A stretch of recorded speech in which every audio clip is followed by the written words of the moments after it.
Students, we are taking the next topic in surface chemistry, that is properties of colloidal solutions. And in this topic, we are taking two properties, electrophoresis and Brownian movement. Here, Dr. Rakhi Goyal, PGT Chemistry, Kendriya Vidyalaya, AFS Ojhar. Students, the first property that is known as Brownian movement. What is the Brownian movement? It is a continuous zigzag motion. Okay, that means random motion. That is called zigzag motion. So why it is called Brownian movement? As it was first observed by British botanist Robert Brown. So according to his name, it is known as Brownian movement. Okay, this motion is independent of the nature of the colloid. ये movement colloid particle के nature पर depend नहीं करता, but ये उसके size और viscosity पे depend करता है. अगर particle का size बड़ा होगा तो definitely movement कम होगा. Okay, and if the smaller is the size जितना छोटा होगा, faster is the motion, तो movement उतना ही fast होगा. एंड लेसर द विस्कोसिटी, और जितनी विस्कोसिटी कम होगी मूवमेंट उतना ही फास्ट होगा. अब ये मूवमेंट होता क्यों है? What is the reason behind this? So see, the motion is due to the bombardment, but कैसा? Unbalanced bombardment of the particles by the molecules of the dispersion medium. ये हमें अच्छे से याद रखना है कि कॉलॉइडल पार्टिकल्स किससे बार बार टकराते हैं या कॉलॉइड होते हैं? डिस्पर्जन मीडियम से. ओके, यानी कॉलॉइडल पार्टिकल डिस्पर्जन मीडियम के जो पार्टिकल्स हैं उनसे बार बार टकराते हैं, कॉलॉइड होते हैं. सो आफ्टर द कॉलिजन, देखिए इसका डायरेक्शन ये चेंज हो गया, एरो देखिएगा आप.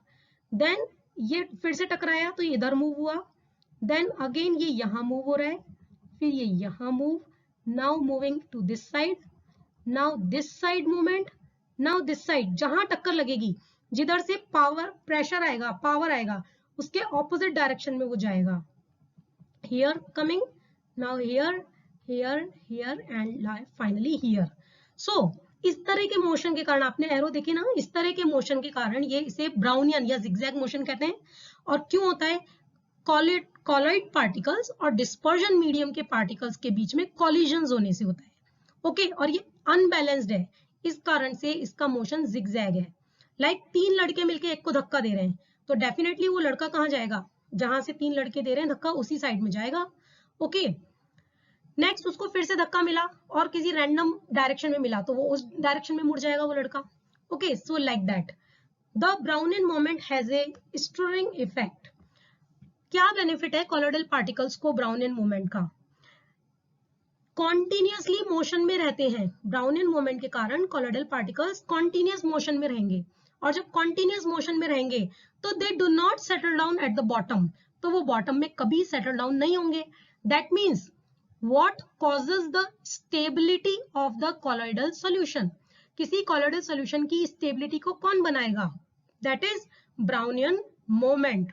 So it is the responsible factor for the stability of salts. Taking another example, the continuous zigzag motion of the particles suspended in a gas or a liquid is called Brownian moment. Student, you can see here, like a movie theater है और उसमें एक छोटे whole से एक light आ रही है, light की बीम आ रही है, राइट? अगर उस लाइट की बीम में आप डस्ट के पार्टिकल्स को देखोगे, let's observe a beam of sunlight entering a dark room. Okay, what you will see that the dust particles are constantly moving in a haphazard manner. Haphazard means that is similar to zigzag manner, Z manner. Okay, this picture what shows? What is shown by this picture? If you are adding some pollen grains, okay, you are adding some pollen grains in the water, so they do not remain at rest but move about continuously and randomly. This is the another example of Brownian movement. Now come to the next property, that is electrophoresis. What is the electrophoresis? बच्चों क्या होता है कि जो colloidal particles होते हैं उन पर एक चार्ज प्रेजेंट होता है, और अगर किसी एक कॉलोइडल पार्टिकल पे पॉजिटिव चार्ज है तो सारे कॉलोइडल पार्टिकल्स पे पॉजिटिव चार्ज ही होगा, अगर एक पर नेगेटिव चार्ज है तो सब पे नेगेटिव चार्ज होगा। तो the electrophoresis property is due to the existence of the charge, उस चार्ज के प्रेजेंट होने के कारण ही इस प्रॉपर्टी का ओरिजिन हुआ है, इलेक्ट्रोफोरेसिस का ओरिजिन हुआ है। So the particles of the colloidal solutions are electrically charged, as I told you right now. The existence of the electric charge is shown by the phenomena of electrophoresis. अब हमें देखना है कि कौन सा चार्ज प्रेजेंट है। So it involves the movement of colloidal particles either towards the cathode or anode.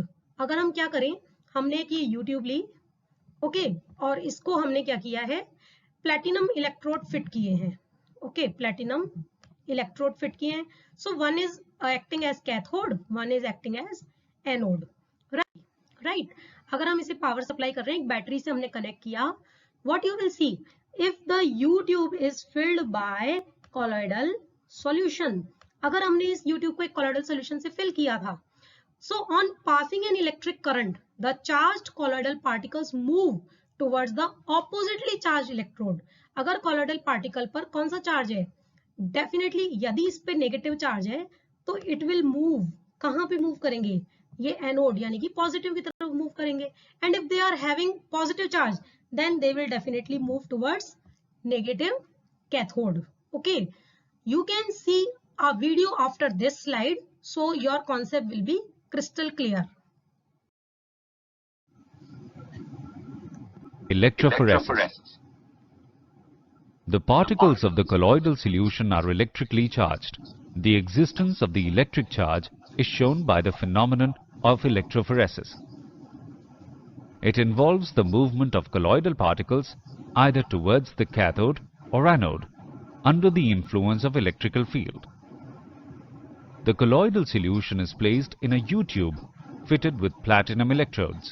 On passing an electric current, the charged colloidal particles move towards the oppositely charged electrode. So I think आपको इससे पूरा अच्छे से ये topic clear हो गया होगा।